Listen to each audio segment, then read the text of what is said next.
Que sont mes amis devenus, que j'avais de si près tenus et tant aimés? Ils ont été trop clairsemés, je crois le vent les a ôtés, l'amour est morte. Il faut toujours se faire des amis dans le monde médiatique. Dans la vie en général. Des années de fac où j'étais en fac d'histoire, j'ai conservé mes amitiés et je constate qu'elles sont le plus souvent à droite, à gauche aussi. Mais j'ai horreur des gens qui restent dans leur précaré.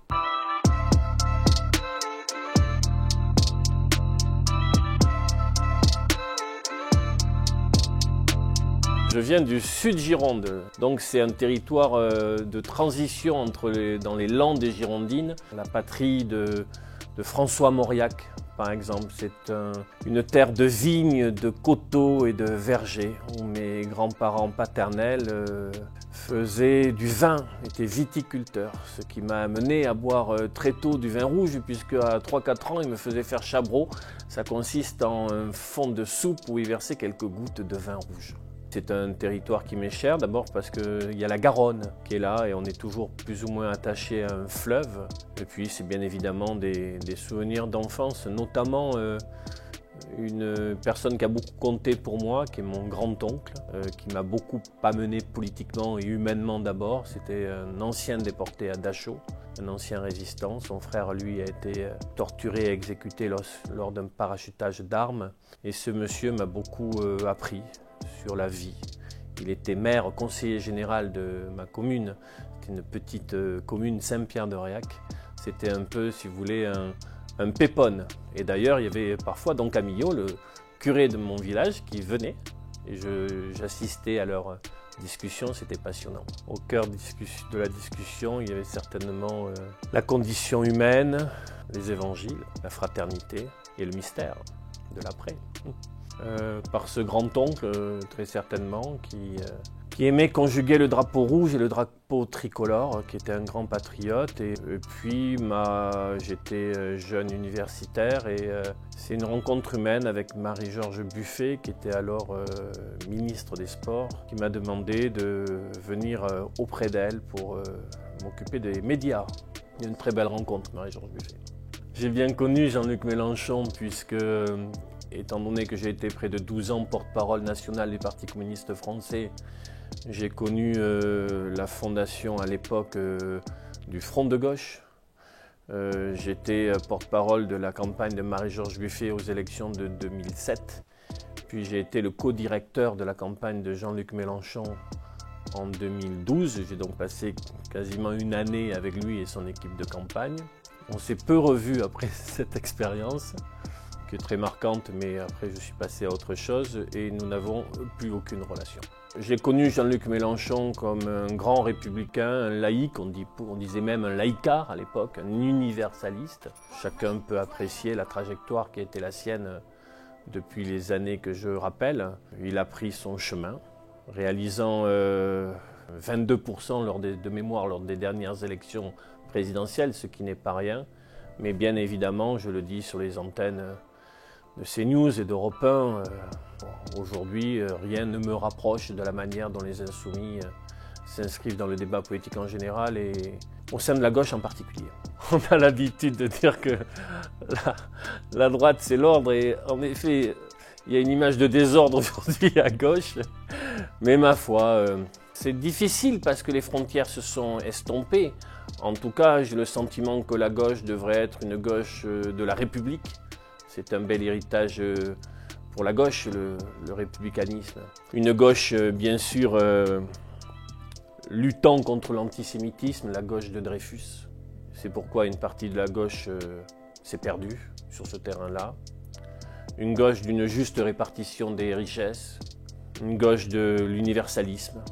Je demanderai à mes amis de droite, car j'ai des amis de droite, des années de fac où j'étais en fac d'histoire, j'ai conservé mes amitiés et je constate qu'elles sont le plus souvent à droite, à gauche aussi. Mais j'ai horreur des gens qui restent dans leur précaré, qui restent dans l'entre-soi. J'aime bien jouer sur les frontières, qu'on puisse discuter, parler, même apprécier une personne qui ne partage absolument pas les idées qu'on peut avoir, pour se frotter dans la discussion, la disputatio comme disaient les latins.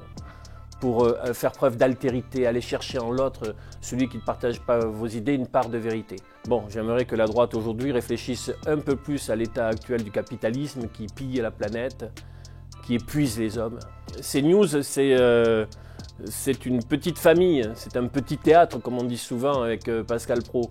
Donc j'ai fait de magnifiques rencontres. Il m'arrive d'aller déjeuner avec Philippe Bilger. C'est quelqu'un dont j'aime beaucoup la complexité de pensée. Il m'arrive d'avoir des fous rires avec Kevin Bossuet ou avec Sarah Salman.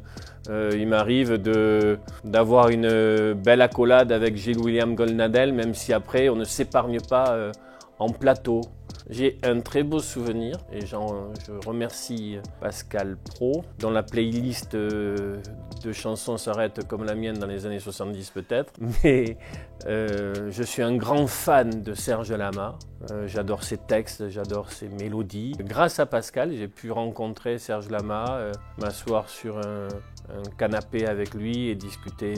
Et ça m'a beaucoup touché de pouvoir rencontrer Serge Lama alors que je l'avais vu peut-être une dizaine de fois en concert. C'est en tout cas la télé où on va se frotter au réel. Est-ce qu'il faut parler de la sécurité des biens et des personnes?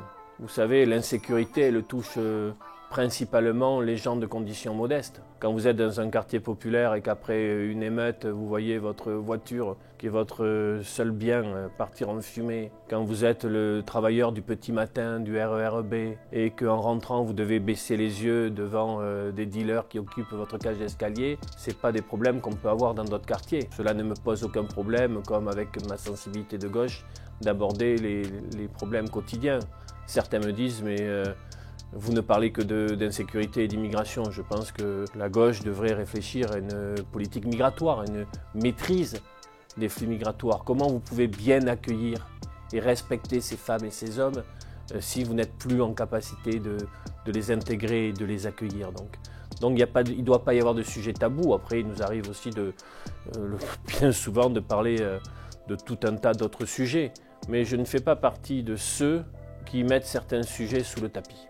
Historiquement, Clémenceau ou Jaurès ou Marx même ont pu parler des questions de sécurité.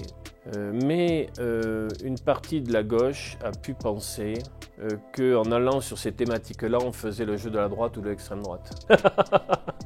Ah, ce serait sympa. Bon, elle est très décriée, elle est très clivante, appréciée ou parfois même détestée. Il y a son film avec François Ruffin. Je vois ses outrances, je vois ce qu'elle a pu dire parfois sur le terrain de la provocation. Mais elle n'est pas que ça et c'est une personne que j'aime bien. C'est une amie. Chahutée par des mélenchonistes, très certainement. Pas par le peuple de la fête de l'UMA qui est un peuple fraternel. François Ruffin a cette capacité de trouver des formules qui parlent quand il dit les tours et les bourgs. Quand il dit « je ne veux pas d'une police qui passe, mais d'une police qui reste ». Bon, ce sera intéressant à suivre dans les prochains mois la trajectoire de François Ruffin. Est-ce que ce qu'il dit se situe dans une dimension un peu velléitaire ou est-ce qu'il a vraiment le carburant pour aller plus loin? On verra. Une rencontre, c'est-à-dire que je quitte le porte-parole du Parti communiste français. J'ai déjà fait pas mal de plateaux et il était bien qu'après 10 ans d'activité comme porte-parole du Parti communiste français, on puisse passer la main. J'avais un engagement local, j'étais conseiller adjoint puis conseiller municipal de la ville de Pau. C'est un mandat qui m'a beaucoup appris, beaucoup apporté. Et à un moment donné, j'ai voulu sortir de ma zone de confort, faire autre chose à partir d'une expérience que j'avais déjà, de passion de la vie politique, du débat d'idées, de la confrontation des idées. Et la rencontre, c'est vraiment celle avec Serge Nedjar, qui un jour, alors que je connaissais son nom bien sûr, mais je ne connaissais pas son visage et Serge Nedjar m'a proposé de venir plus régulièrement. J'ai réfléchi avec lui sur un peu ce basculement.